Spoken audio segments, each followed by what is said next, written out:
Hello everyone, and welcome to today's presentation. I'm excited to guide you through our topic, which is based on your student's book, pages 184. We'll be focusing on Mega Goal 3.2, specifically on grammar. The unit we'll explore is Unit 12, Lost and Found. Today, we'll look at key concepts and skills related to this unit, helping you improve your understanding and usage of the grammar points involved. So, let's get started and dive into what this unit has to offer. Today, I want to clarify the difference between where and when, as they are often used in different contexts. Where is used when we're talking about places, like a city, a house, or a room. It helps specify a location. When, on the other hand, relates to time periods, such as a day, a year, or a specific moment in time. An important point to remember is that both words are frequently used in adjective clauses. These clauses serve to modify nouns by providing additional information about locations or times. For example, you might say, "The house where I grew up," or "the year when we traveled abroad." Recognizing this usage helps you understand and craft clearer, more precise sentences. Overall, understanding how where and when function will enhance your ability to describe locations and times accurately in English, which ties directly to our broader goal of mastering effective communication. This is a big park where you can have a lot of fun, which or where to combine the two sentences, yes. Now, is park a place word? Yes, it is. In the first sentence, which word do we want to describe and add an adjective clause to? That's right, it's the park. So we can say, this is a big park where you can have a lot of fun. Let's look at the example. If the noun you are describing is a word of a place, you can use other words like where, which, or that. Now, where is used specifically to modify a place in an adjective clause. And remember, where cannot be omitted when you're describing a place. So the key takeaway here is that when you're adding extra information about a place, using where helps clarify and connect the ideas smoothly. This is an important concept because it helps make our sentences more precise and descriptive, which is essential for clear communication throughout our presentation. Let's take a closer look at how we use which and prepositions in adjective clauses. For example, when we want to specify a place, we can say, "This is a big park which you can have a lot of fun in." Here, which introduces the clause and in is the preposition showing where you can have fun. Alternatively, instead of which, we can use that, or which combined with a preposition, like "this is a big park that you can have a lot of fun in." Both are correct, but the choice depends on the context and style. Now, when talking about a location, where can be replaced by that which plus preposition.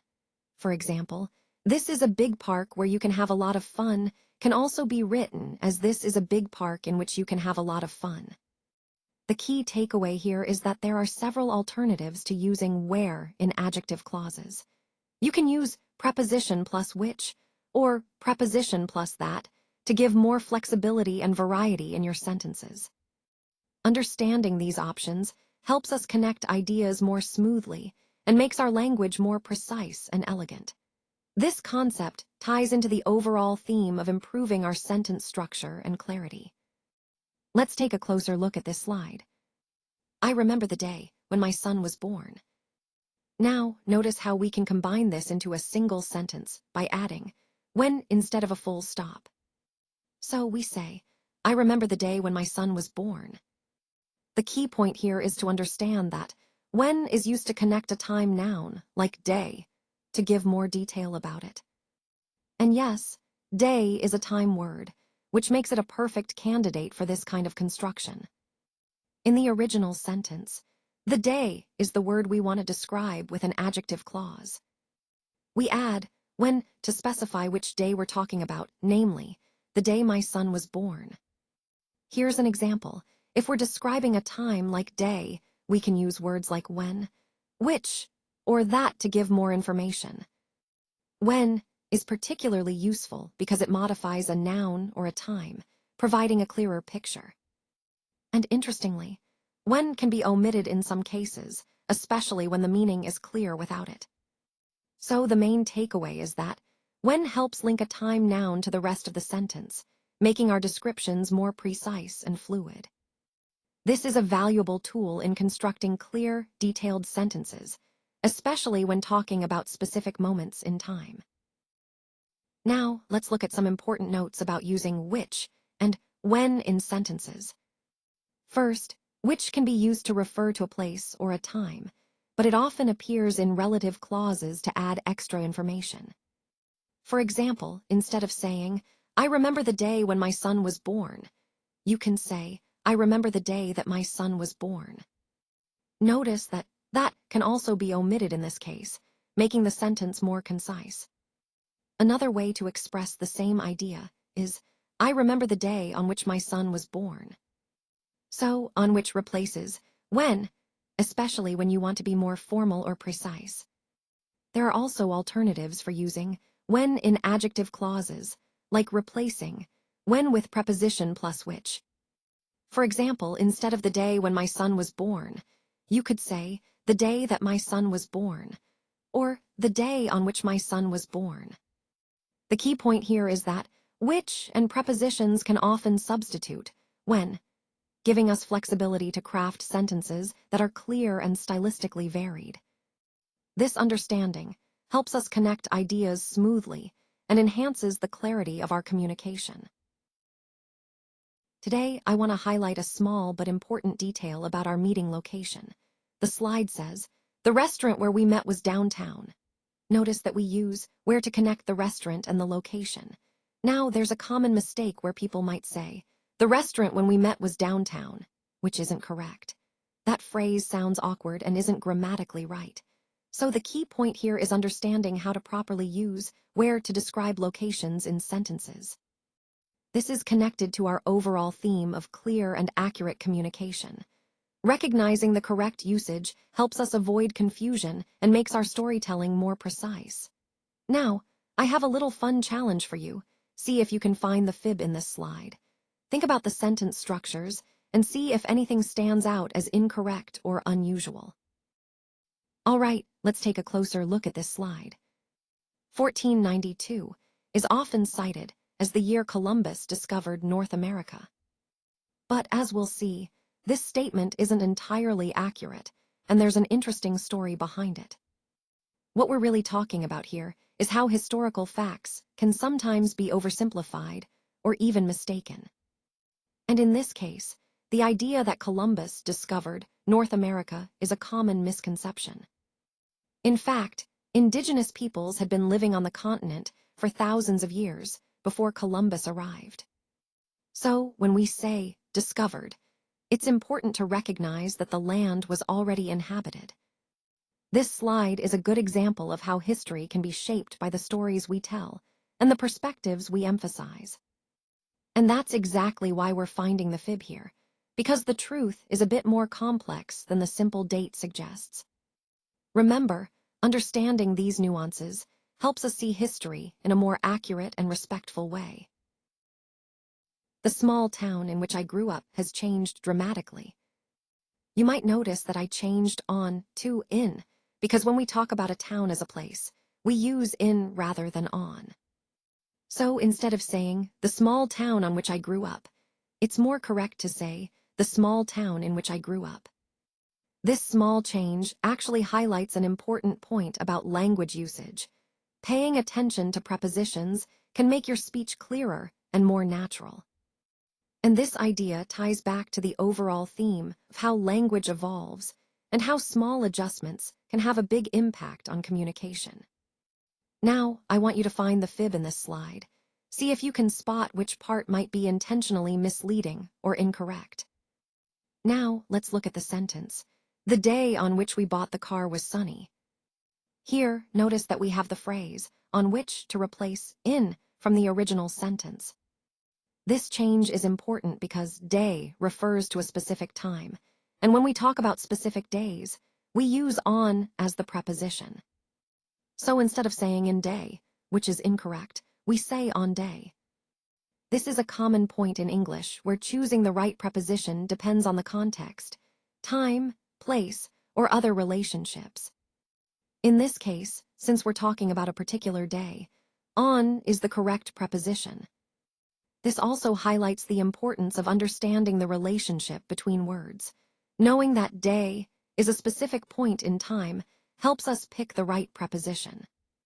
And as part of our overall theme, improving clarity and accuracy in language, getting these details right makes our sentences more precise and natural. So remember, when referring to specific days, always use on. Now, moving on to the next part, finding the fib. This is a bit of a fun challenge to test your understanding of these concepts. I'll never forget the year when I graduated. You see, changing where to when is actually quite important here, because we're talking about a specific point in time, the year I graduated. Using when emphasizes that it's a particular moment in my life, a year I'll always remember. And that's what makes this slide interesting. It's about the significance of that year and how it marks a milestone for me. It's also a good reminder that sometimes small word changes can make a big difference in how we tell our stories. Now, in the context of the overall presentation, this is a personal story that helps illustrate the theme of memorable moments and the importance of details in storytelling. So, keep that in mind as we move forward. Every detail matters when it comes to sharing our experiences. And don't forget to look for the fib in this exercise. See if you can spot which part might be a little misleading or incorrect. Now let's talk about whose. This word is used for both people and things, and it immediately comes before the noun that it possesses. For example, you might say, the girl whose book is on the table, or the car whose engine is new. What's important to remember is that whose acts as a possessive pronoun, which means it replaces possessive adjectives like his, her, its, or their. Instead of saying her book, you can say the girl whose book. It makes sentences more concise and elegant. Understanding whose helps us link people or objects to what belongs to them smoothly. This is especially useful when we want to avoid repetitive or awkward sentences. So, in the larger context of our presentation, mastering whose gives us a powerful tool for clear, natural, and precise communication, whether we're talking about people or things.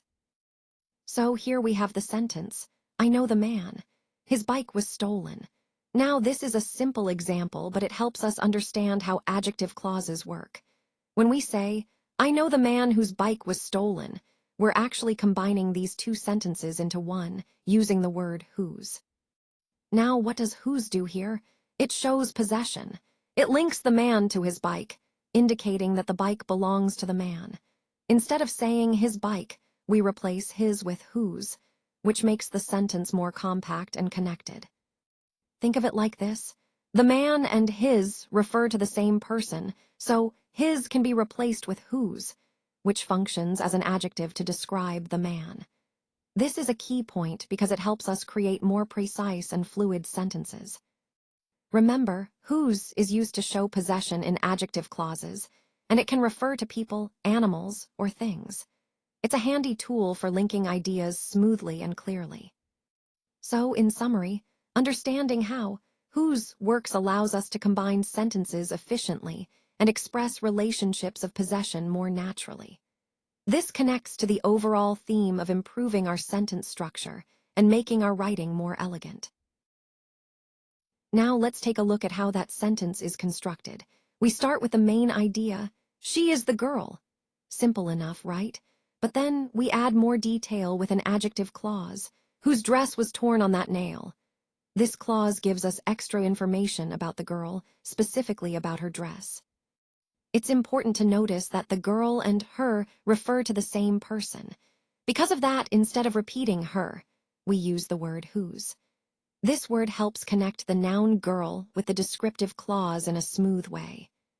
For example, instead of saying, she is the girl, her dress was torn on that nail, we combine them into one sentence with the adjective clause. She is the girl whose dress was torn on that nail. This construction makes our sentences more compact and elegant. We see it used in other examples as well, like describing someone with more detail without breaking the flow.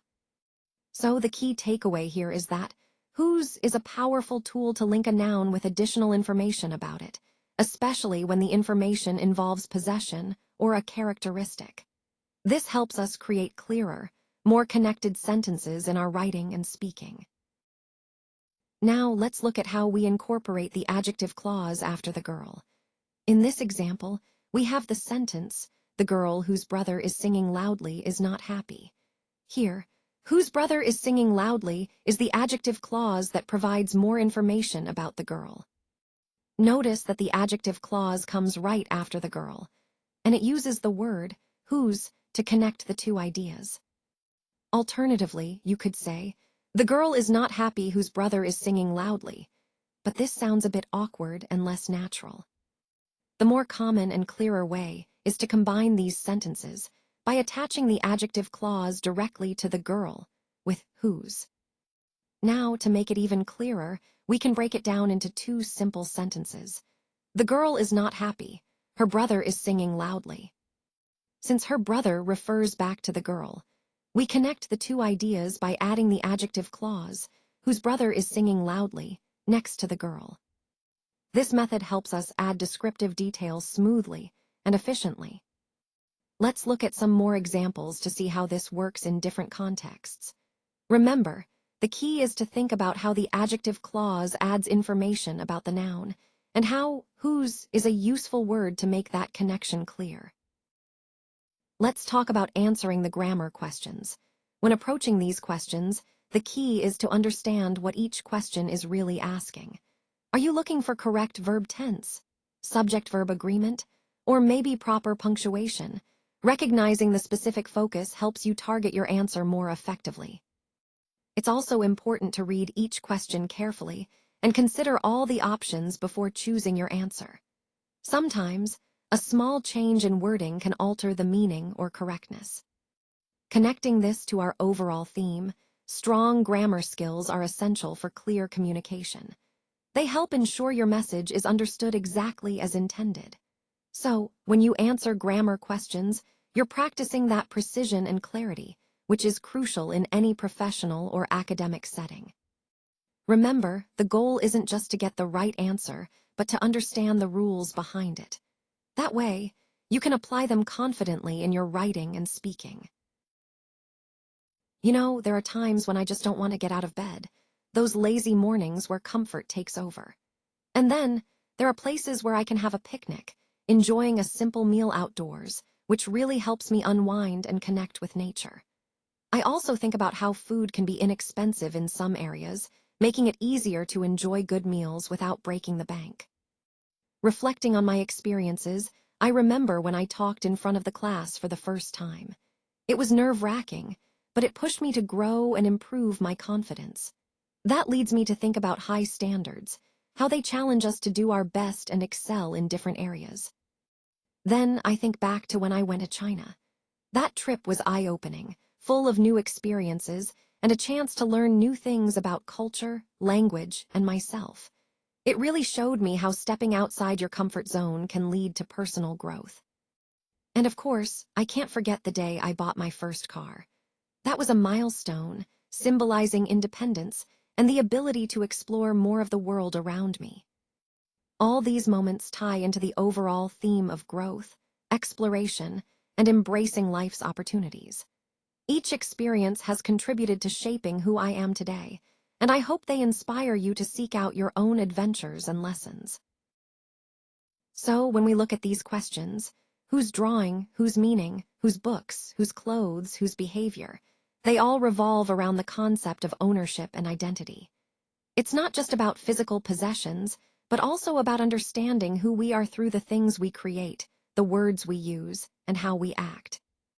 For example, asking, whose drawing or whose books makes us think about attribution, who actually created or owns these things. It highlights the importance of recognizing the origin and the connection between the person and their work or belongings.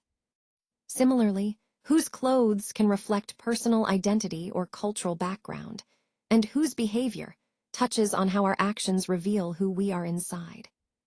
Overall, these questions remind us that understanding ownership, whether of objects or actions, helps us better understand ourselves and others.